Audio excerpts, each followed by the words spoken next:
Hello, welcome to my another new daily vlog. তো আজকের ভ্লগটা না রাত্রেবেলা, আজকে এখন কটা বাজে 11:42, মানে হচ্ছে এখন 3rd জুন। তো কালকে মা বাবারা আসছে, ভাবলাম তোমাদের সাথে একটা ছোট্ট ব্লগ শেয়ার করি, কারণ এত কাজ আছে বাড়িতে না, একদম কাজ করে পারছি না। যাই হোক, ডিপ খেয়েই যাচ্ছে, দেখতে পাচ্ছ। কারণ হচ্ছে স্যান্ডউইচ বানিয়েছি, চিকেন এগ স্যান্ডউইচ, দারুণ হয়েছে উইথ চিজ, অদ্ভুত হয়েছে। তবে দুটো দুটো করে চিজ দিয়েছি, মানে একটা একটা করে স্লাইসে চিজ দিয়েছি, বাকি নর্মাল বানিয়েছি। খেতে না দারুণ হয়েছে। তো তোমাদের সাথে পরে একবার রেসিপিটা শেয়ার করব। খুবই ইজি রেসিপি, খুব তাড়াতাড়ি হয়ে যায়। কি রেডি, কেমন লাগছে খেতে? ও আর কথা বলছে না, দেখতেই পাচ্ছ। আর এইদিকে বাজারে গেছিলাম, এখন ওই ঘরটা দেখো কেমন মেসি হয়েছে, এটা ঠিক করতে হবে। কালকে ড্রিল করতে আসবে, আমার অফিস চলছে, বাজার নিয়ে এসেছি, সেগুলোকে করাতে হবে। ভেবেছিলাম আমি এদিকে রান্না করতে করতে তোমাদের সাথে শেয়ার করবো। এদিকে কাছাকাছি হয়েছে, আর এদিকে আমি রান্নাও বসিয়ে দিয়েছি। আজকে কেন রান্না করছি, কালকে মা বাবারা দুপুরে আসবে, কালকে আমার অফিস আছে, আমাকে একটু অফিসে যেতে হবে, আরও কয়েকটা কাজ আছে কালকে যদি টাইম না পাই। তো সেই জন্য ভাবলাম রান্নাটা করেই নিই। তো এখনও রান্না চলবে। তো তো এইদিকে পাতলা করে আমি মসুর ডাল করেছি টমেটো দিয়ে, আর এইদিকে তো এখন স্যান্ডউইচটা বানালাম, আর এইদিকে হচ্ছে পোস্ত আর হচ্ছে সর্ষে একটুখানি বাটতে দিয়েছি। কাতলা মাছটা করেছি, কাতলা মাছটা আমি ফ্রিজে রেখে দিয়েছি, তোমাদেরকে দেখাচ্ছি। মানে আমি করেছি তখন সন্ধ্যাবেলায়, কাতলা মাছটা করে নিয়েছি। কেন আগের দিন করেছি, আমি কালকে আগেই বললাম টাইম পাবো না, এবার মারা আসবে, মাদের আনতে যাবো, আমারও অফিস চলবে, এখনও অফিস চলছে, পুরো পাগল পাগল অবস্থা। আমাকে দেখেও বুঝতে পারছো, আসলেই এতটাই প্রেশার যাচ্ছে না।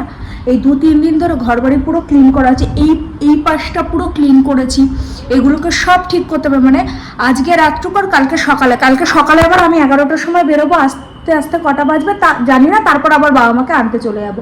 তো যথারীতি হাতে সময় নেই, যদিও মা বলছিল যে কিছু করতে হবে না, আমি গিয়ে করবো, কিন্তু যতই হোক মা বাবারা আসছে, যদি সব কিছু সাজানো গোছানো দেখে, ওদেরও ভালো লাগবে, আমাদেরও ভালো লাগবে। তাই আমি আর দীপ সমান তালে কাজ করেই যাচ্ছি।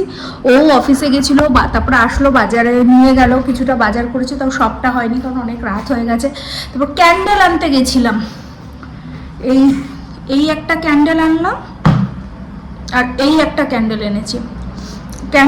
বাড়িতে একটু ক্যান্ডেলের ডিনার করবো, অনেক প্ল্যান আছে, জানি না, আগের থেকে তোমাদেরকে কিছু বলবো না। যাই হোক, এইটা মিশো থেকে অর্ডার করেছিলাম, এই ডিম কন্টেনারটা। তো এটাও এসেছে মিশো থেকে, আরও অনেকগুলো জিনিস এসেছে, কিন্তু ওই যে বললো সময়ের অভাবে না আমি একদম দেখাতে পারছি না। যাই হোক, তখন ডিনারটা করবো, করে একটু কাজ করে আবার রান্নাঘরে যাব, জানি না কটায় রান্নাঘরে যাবো, কিন্তু রান্নাটা করে আমাকে আজকে উঠতে হবে। তারপরে ঘর বাড়ি গুছিয়ে শোবো, আবার সকালবেলা চলে আসবো, মানে 8টা থেকে 8:30টার মধ্যে কালকে ড্রিলিংয়ের মিস্ত্রি আসবে। প্লাস এই যে এটা দেখতে পাচ্ছ, এটাকে যেন কি বলে দেয়, ভুলে গেছি, এই ব্লাইন্ডের যে লোক আছে তারা আসবে, কারণ এটা একটু প্রবলেম করছে, এটাও ঠিক করতে হবে। মানে লাস্ট মুহূর্তে সব কিছু হয়েছে।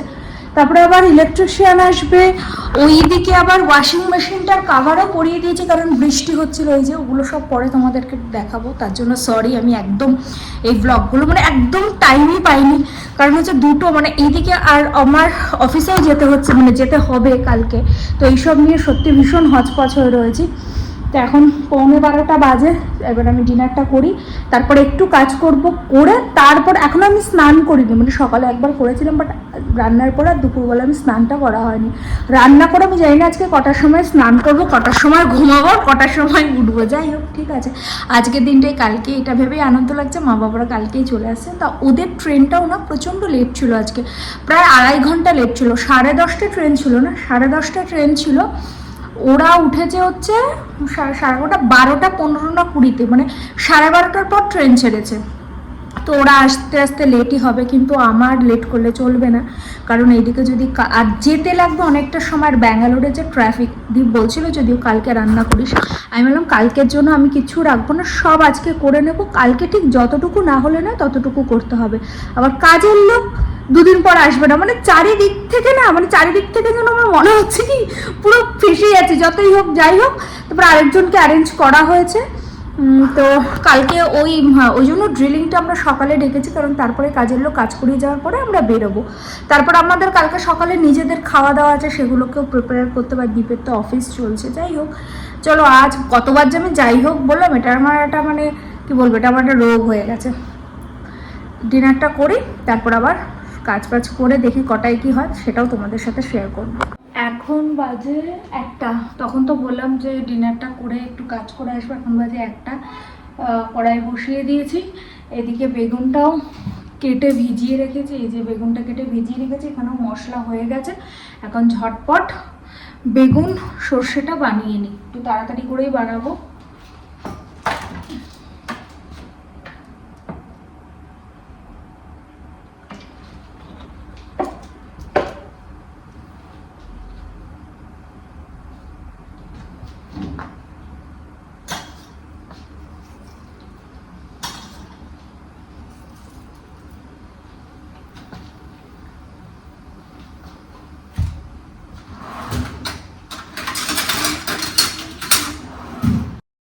তারপর ঝটপট করে রান্নাটা একটু করে নিলাম। কিছুই না, কড়াইতে একটু সরষের তেল দিয়েছিলাম, তার সাথে কালো জিরা ফোড়ন দিয়ে বেগুনগুলোকে ভেজে নিয়েছিলাম। তারপর কালো সরষা, অল্প করে পোস্ত, তার সাথে কাঁচা লঙ্কা আর টক দই ভালো করে ফেটিয়ে নিয়ে এটা বানিয়েছিলাম। আর নামানোর আগে একটু কাসৌরি মেথি দিয়েছিলাম। ব্যাস, খুবই তাড়াতাড়ি হয়ে যায়।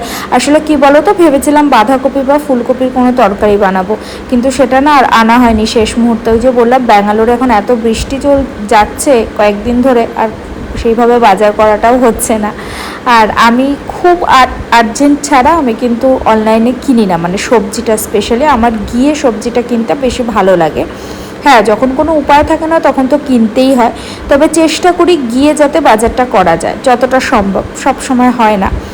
তো সেই জন্য সবজিগুলো আর হয়নি, আমি পরের দিন সেগুলো নিয়ে নেব। তা একটু বেগুন নিয়ে এসেছিলাম, তাই ভাবলাম একটু বেগুন সর্ষেটা বানিয়ে নিই, এটা খেতেও ভালো লাগে আর একটু অন্যরকম খাবারও হবে। আর দীপও খাবে, কারণ এরপরে দীপ চলে যাচ্ছে, ও তো মাছটা খুব একটা পছন্দ করে না। তা ওর পছন্দের কোনো একটা খাবারও যদি আমি বানাই, মানে ও মাছটা বাদ দিয়ে অন্য কিছু দিলেও ভালো খায়, তাই ভাবলাম এটাই বানাই, তাহলে সবারই ভালো লাগে। আর জানো তো, রান্না করতে করতে একটা কথা খুব মনে পড়ছিল। বিয়ের আগে যখন আমি অফিসের কাজে, মানে অফিসের সামনেই ফ্ল্যাটে থাকতাম, একা থাকতাম, তারপরে আমার সাথে একজন রুমমেটও ছিল। তো আমি আর 2-3 বছর যখন বাইরে ছিলাম, তখন মারা আসতো মাঝে মাঝে, মানে ওই ধরো 2 মাসে একবার আসতো কি মাসে একবার আসতো। তখন এসে দেখতো ঘর বাড়ি কিচ্ছু গোছানো নেই, যেটা হয় ব্যাচেলার লাইফ, কিচ্ছু গোছাতাম না, কেমন জিনিসপত্র থাকতো। আর এবারেরটা না সম্পূর্ণ আলাদা। এবার বলে না, বিয়ের পর থেকেই ব্যাপারগুলো সম্পূর্ণ আলাদা হয়ে গেছে। আসলে বিষয়টা কি বলো তো, বিয়ে করেছি সেটা নয়, বিষয়টা হলো বয়স। যেই বয়সে যেরকম, যখন আমি আগে ছিলাম, মানে 2-3 বছর আগে একরকম বয়স ছিল, 2-3 বছর পরে বয়সটাও বেড়েছে, তার সাথে খানিকটা ম্যাচুরিটি তো বেড়েইছে। তো সেটাই ভাবছিলাম যে কিভাবে সময়টা মানুষকে পরিবর্তন করে দেয়। বিয়েটা মানুষকে পরিবর্তন কতটা করতে পারে জানি না। আমার ক্ষেত্রে কিন্তু বিয়ে আমার জীবনে কিছু সেরকম বিশেষ কিছু পরিবর্তন করেনি। হ্যাঁ, সময়, ম্যাচুরিটি, বুদ্ধি, এগুলো কিন্তু মানুষকে অনেকটা পরিবর্তন করে দেয়। আর এই দেখতেই তো পেলে বেগুনটা করে নিয়েছি, মানে বেগুন সর্ষেটা বানিয়ে নিয়েছি। আমি আমার মতন স্টাইলে বানিয়েছি, জানি না বাবার ভালো লাগবে কিনা। কারণ কি হয় বলো তো, বয়সের সাথে সাথে মানুষের টেস্ট পাওয়ার তো একটু চেঞ্জ হয়, তো ওইটার জন্য আর কি। তো বাবা না খেতে পারলেও দীপ খেয়ে নেবে। কেন বলছি বাবা খেতে পারবে না, কারণ এটা না একটু সর্ষে পোস্ত একটু দই দিয়ে আমি করেছি, তো সেই জন্য বাবা যেমন এক টক হয়নি, বাট বাবার এই ফ্লেভারটা খুব একটা ভালো লাগে না। এবার এটা ডিপেন্ড করছে, কালকে খেলে বুঝতে পারবো বাবার কেমন লেগেছে। যাই হোক, তো তোমাদেরকে দেখিয়ে দিই যে আমি ফাইনালি কি কি রান্না করলাম। এই যে এটা হচ্ছে মাছের ঝোলটা বানিয়েছি 2 দিনের, এটা বানিয়েছি। আর এই যে মাছের ঝোল, এটা আরেক দিনের, এটা একদিনের। তার সাথে হচ্ছে এই যে বেগুন সর্ষে, আর এটা হচ্ছে পাতলা করে মুসুরির ডাল। বেগুনটাতে না একটু সবশেষে সর্ষের তেল দিতে হতো, যেহেতু কালকে মানে ওরা আসবে রাত্রেবেলায় খাবে, সেই জন্য সর্ষের তেলটা কালকে যখন গরম করবো তখন দেবো, তাহলে ফ্লেভারটা আরও ভালো লাগবে। যাই হোক, কালকে দেখি কেমন লাগে। তো রান্নাবান্না এখন ডান, এখন বাজে 2:40 2:40 বাজে এখন। আমার এখনও অফিসের কাজ হয়নি, রান্নাঘরটা মোটামুটি ক্লিন করেছে, আর একটু ক্লিন করতে হবে। এখন আমি অফিসের কাজে বসে পড়বো, তারপরে একটু ঘর বাড়িটা আর একটু ক্লিন করবো। এই যে এখানে দেখো সবজিগুলো আছে, সেগুলোকে মানে সেগুলোকে একটু সরিয়ে ফ্রিজে রাখবো। আর এদিকে এই দিকটা একটু ক্লিন করে নেব। কালকে সকালেই কাজের মাসে চলে আসবে, মানে যে কাজ করে আর কি দিদি, সে এসে কাজটা করে দেবে। তো তো এই আর কি আজকে ছিল, আজকের মতন এতটুকুই। কালকে আবারও দেখা হবে নতুন একটা দিনে নতুন একটা ব্লগের সাথে। কালকে হয়তো সকালবেলায় আমি জানি না তোমাদের সাথে ব্লগটা শেয়ার করতে পারবো কি না। যদি না পারি, যখন বাবা মা আসবে তখন তো অবশ্যই শেয়ার করব, চেষ্টা করব যাতে সকালবেলাও তোমাদের সাথে কি মানে ব্লগের মাধ্যমে কিছু শেয়ার করার, মানে কালকে কি হচ্ছে না হচ্ছে। তো আজকে এতটুকুই রাখছি। আবারও দেখা হবে নতুন একটা দিনে নতুন একটা ব্লগের সাথে। তোমরা সবাই খুব ভালো থেকো, সুস্থ থেকো। আর আমার চোখ মুখ দেখে মনে হচ্ছে কি মানে ক্লান্ত, আসলে ক্লান্ত না, এতগুলো কাজ আছে তো তাই জন্য টেনশানে আমার মনে হচ্ছে যে কখন কাজগুলো করব, কি করব না করব। যাই হোক, কাজগুলো হয়েই যাবে। তো টাটা।